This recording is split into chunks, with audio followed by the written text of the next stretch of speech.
All right, good evening. Welcome to our first post-game press conference of the 2018 Big East Women's Basketball Tournament presented by Jeep here in Chicago. Our first contest, Butler, number 8 seed. Congratulations to the Bulldogs, 73-67 winners over number 9 seed Providence. So Butler advances to tomorrow's quarterfinal matchup against number 1 Marquette.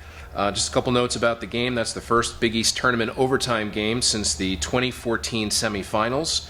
Butler's first overtime game ever in the Big East Tournament, and the first overtime game for Providence since the first round in 2011. A couple of notes about our players. Fourth 20-plus point game for Kristen Spolyar, one off of her season high, and 11th game of 20 or more points for Whitney Jennings, who is up on the dais with us, as well as Godlevske. And Spolyar is the proper pronunciation. Sorry about that. Fifth straight quarterfinal appearance for Butler. Third consecutive win in the first round for the Bulldogs. Quick opening statement from Coach, and then we'll open it up to Q&A for the student athletes only. We'll just ask that you introduce yourself with your name and media affiliation when you ask a question. So, Coach, opening statement, please. Well, I thought as the game went on, we did a much better job of keeping Providence out of the paint, and that's reflective in their field goal percentage. And so as the game went, defensively we got stronger and did what we wanted to do coming into it. I think offensively it took us a little bit to figure out what exactly Providence was doing to us and what they were taking away. And you have to give Whitney and Kristen and Tori a ton of credit because they had to battle through a lot of physical play and make a lot of plays off of pick and roll situations, which is where we tried to attack them and open them up. And very proud of our kids for sticking with it and grinding through it. And it's a big win for us, and hopefully our last overtime win. We don't want any more of those.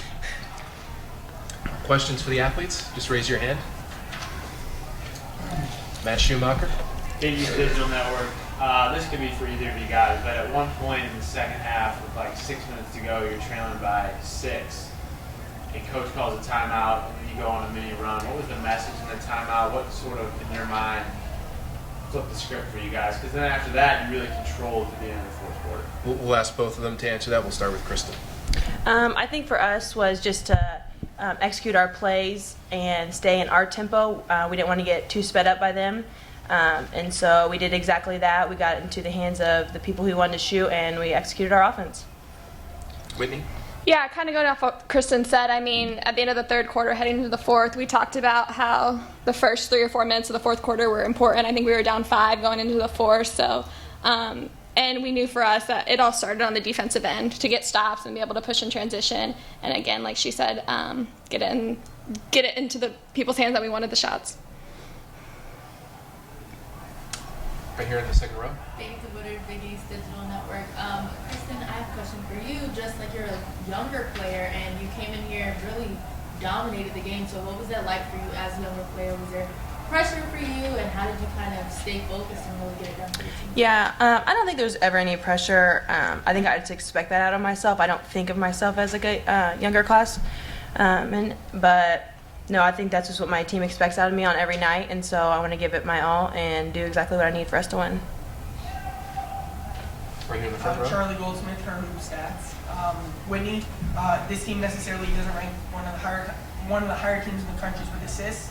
Yet today, it felt like you really moved the ball well. How is the point guard your responsibility to initiate effective offense? How do you think about that? Yeah, I mean, obviously on this team, I have to be able to score the ball, but as well as get my teammates involved. And so one thing that Providence was doing is I was coming off ball screens, and they were really putting all the focus on me, which led me to be able to kick to my teammates. And I know Kristen was the recipient of several of those off the ball threes, as well as Sydney Buck. So it was just they left them open, found them. Anything else? Yep, Matt? Yeah, Kristen, this is sort of just going off a little bit of what Faith said, but you're coming off a season where you were injured, you're wearing the brace.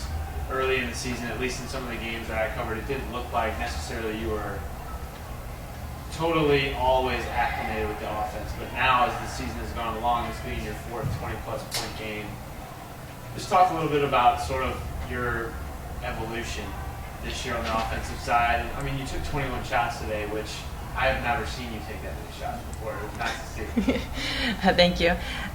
Yeah, I mean, at the beginning of the season, of course, like I just got cleared to play, so I was still rehabbing. I was still working on just like my lateral quickness and just it's just the little things in your game after you sustain that kind of injury that it takes away, and you just don't realize that. And so I think each game in the year I got more confident and comfortable in myself, and of course I worked obviously outside of practice on stuff that I needed to prove and just be more confident. So I think that has helped me, like you said, just take more shots, be more comfortable, and get back in my rhythm. And I think going off of that, our team is so confident in Kristen in scoring. I mean, she's the best pure scorer on our team. She can shoot it. She's so strong getting to the hole. She can post up. So, and I mean, she knows that our team needs her to score every night. So. All right, ladies, thank you very much. We'll send you back to the locker room and we'll get them out of here, and then we'll take questions for Coach. All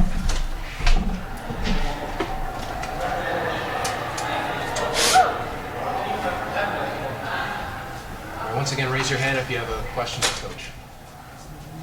Hey.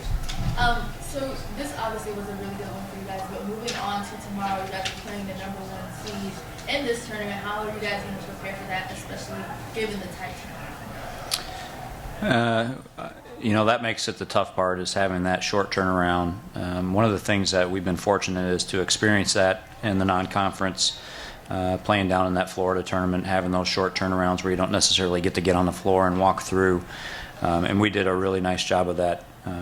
But with that said, we're talking about Marquette, you know, who has weapons at almost every position on the floor, can score in multiple different ways. Defensively, I think you have to give Coach Krieger a huge tip of the cap. I think defensively they've improved tremendously this year and make things very difficult on you. So for us, preparation is going to be key because, yeah, we have to do things a certain way and be able to defend them a certain way, and we have to execute some things on offense going back off of last game. But you know, we're going to have to play well, and I think that's going to be the more difficult thing. It's just a short turnaround more so than the prep. Matt, Coach, obviously, you know, this is the third time you're playing Marquette, so there's not really a whole lot of secrets between you guys.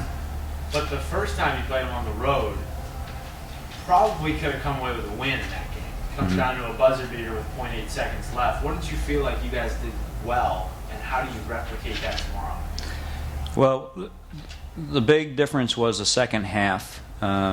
We became the more aggressive team in that ball game. So, and what I mean by that is, even though they bodied us up, we still set up our cuts, still attacked them at the rim, ran our things, got the ball where we wanted to get it in certain situations against certain matchups. You know, and even though it came down to that last thing, you know, we still had that last possession. We still had 2 possessions prior to that with a 4-point lead, and at that point in time in the year, even though we have a lot of maturity and a lot of seniority on the team, I think that we were still figuring out how to win, and that's kind of the climate and culture that we're at with our program. You know, we've kind of dug and clawed and scratched our way out of where we started with this program, and now we're at the point where how do you beat those really good teams, and you just cannot make those mistakes that we made down the stretch in the last minute and a half with that 4-point lead, and it ended up costing us. So it was a really big learning experience for our girls, but at the same time it gave us a lot of confidence because our girls believe that we can play with them, and we're excited about that matchup. But like I said, we pretty much have to catch lightning in a bottle to be able to compete with them because they got so many weapons and are so strong. Anything else for Coach? Right here in the front row. Steal rate, block rate, rebound rate aren't necessarily your highest characteristics. Yet you mentioned your hustle today. In this environment, did you sense an extra sense of, I guess, motivation or hunger? For rebounding in particular? You know, I don't know if we rebounded the ball as well statistically as we have maybe in other games, but a large part of that is Providence shot the ball extremely well. We gave them a little bit of help by how we were defending certain people and not following our game plan on certain people, but Providence shot the ball extremely well, and as we went, I think their field goal percentages went down throughout the game, and then our rebounding started going up. You know, defensively, we've always been a pretty good rebounding team. It's just that we don't get a lot of offensive second chance opportunities, and it's an area where we're going to continue to grow on and work. I don't know if it'll be that many against Marquette tomorrow because, like I said, they do the little things of, they competed against Notre Dame, and there's a reason why they competed against Notre Dame. So against a team like that, like this, when you play the Warriors, you just get back in transition and don't even know the loss. Are you going to plan to play with the same type of mentality or not?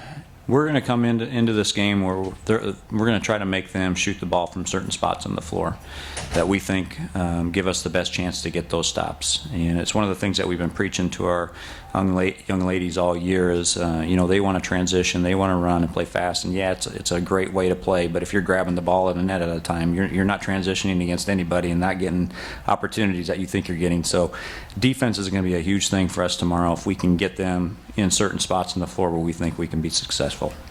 Coach, thanks. We'll see you tomorrow. All right, thank you very much.